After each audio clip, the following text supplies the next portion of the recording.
ಪ್ರಧಾನಿ ನರೇಂದ್ರ ಮೋದಿಯವರು ಬಹುತೇಕ ಸಂದರ್ಭದಲ್ಲಿ ಗಂಭೀರವಾಗಿರ್ತಾರೆ. ಚುನಾವಣೆ ಭಾಷಣಗಳು, ಪ್ರತಿಪಕ್ಷಗಳ ವಿರುದ್ಧ ವಾಗ್ದಾಳಿ ನಡೆಸುವಾಗಂತಲೂ ತೀಕ್ಷ್ಣವಾಗಿ ಮಾತನಾಡ್ತಾರೆ. ಟೀಕೆ, ಆರೋಪ, ಆಕ್ರೋಶ ಹೊರಹಾಕ್ತಾರೆ. ಹಾಗೆಯೇ ಪ್ರತಿಪಕ್ಷಗಳನ್ನ ಅವರು ವ್ಯಂಗ್ಯ ಮಾಡ್ತಾರೆ.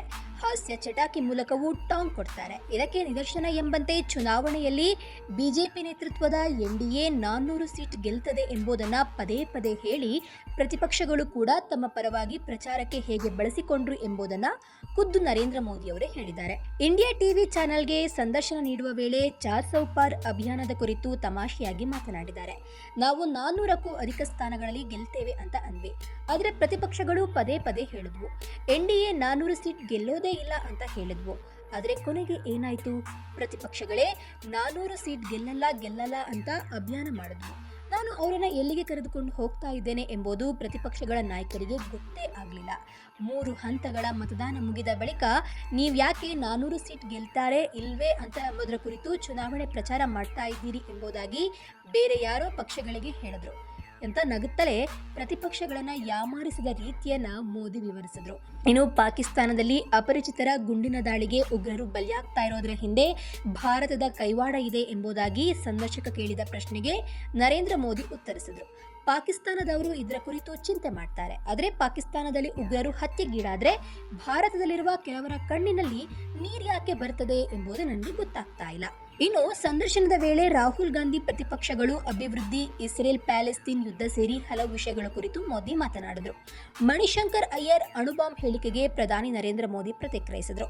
ನಾನೇ ಪಾಕಿಸ್ತಾನಕ್ಕೆ ಹೋಗಿ ಆ ದೇಶದ ಶಕ್ತಿ ಎಷ್ಟಿದೆ ಎಂಬುದನ್ನು ನೋಡ್ಕೊಂಡು ಬಂದಿದ್ದೇನೆ ಹೀಗಂತ ಹೇಳುವ ಮೂಲಕ ತಿರುಗೇಟನ್ನು ನೀಡಿದ್ರು.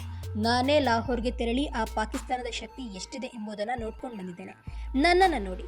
ಪಾಕಿಸ್ತಾನದ ಒಬ್ಬ ಪತ್ರಕರ್ತೆ ಆಶ್ಚರ್ಯದಿಂದ ಕೇಳಿದ, ವೀಸಾ ಇಲ್ಲದೆ ನೀವು ಹೇಗೆ ಇಲ್ಲಿಗೆ ಬಂದಿದ್ದೀರಿ ಅಂತ ಅಂದ. ಅದಕ್ಕೆ ನಾನು ಪಾಕಿಸ್ತಾನ ಒಂದ್ ಕಾಲಕ್ಕೆ ನಮ್ಮದೇ ದೇಶದ ಭಾಗವಾಗಿತ್ತು ಎಂಬುದಾಗಿ ಉತ್ತರಿಸಿದೆ ಎಂಬುದಾಗಿ ಪ್ರಧಾನಿ ನರೇಂದ್ರ ಮೋದಿ ಹೇಳಿದ್ದಾರೆ.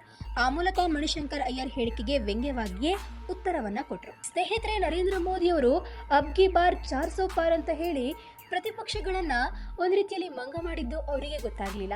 ಸ್ನೇಹಿತರೆ, ನಾವು ಈ ಹಿಂದೆ ಪ್ರಶಾಂತ್ ಕಿಶೋರ್ ಅವರ ಒಂದು ರಿಪೋರ್ಟ್ ಅನ್ನು ಮಾಡಿದಾಗ, ಒಂದು ವರದಿಯನ್ನು ನಾವು ಕೊಟ್ಟಾಗ ನಿಮ್ಮ ಮುಂದೆ ಅದರಲ್ಲಿ ಹೇಳಿದ್ವಿ. ಏನಂತ ಹೇಳಿದ್ರೆ, ಇದೀಗ ನರೇಂದ್ರ ಮೋದಿಯವರು ಸೋಲ್ತಾರಾ ಗೆಲ್ತಾರಾ ಅನ್ನುವಂತಹ ಪ್ರಶ್ನೆಯೇ ಬರ್ತಾ ಇಲ್ಲ. ನರೇಂದ್ರ ಮೋದಿಯವರು 400 ಸೀಟ್ ಗೆಲ್ತಾರಾ, 370 ಕ್ರಾಸ್ ಮಾಡ್ತಾರಾ ಅನ್ನುವ ಪ್ರಶ್ನೆ ಬರ್ತಾ ಇದೆ. ಅಂತ ಹೇಳಿದ್ರೆ ನರೇಂದ್ರ ಮೋದಿ ಗೆಲ್ತಾರೆ ಅನ್ನುವಂತಹ ಒಂದು ದೃಢ ನಿರ್ಧಾರ ಆಗಿ ಹೋಗಿದೆ.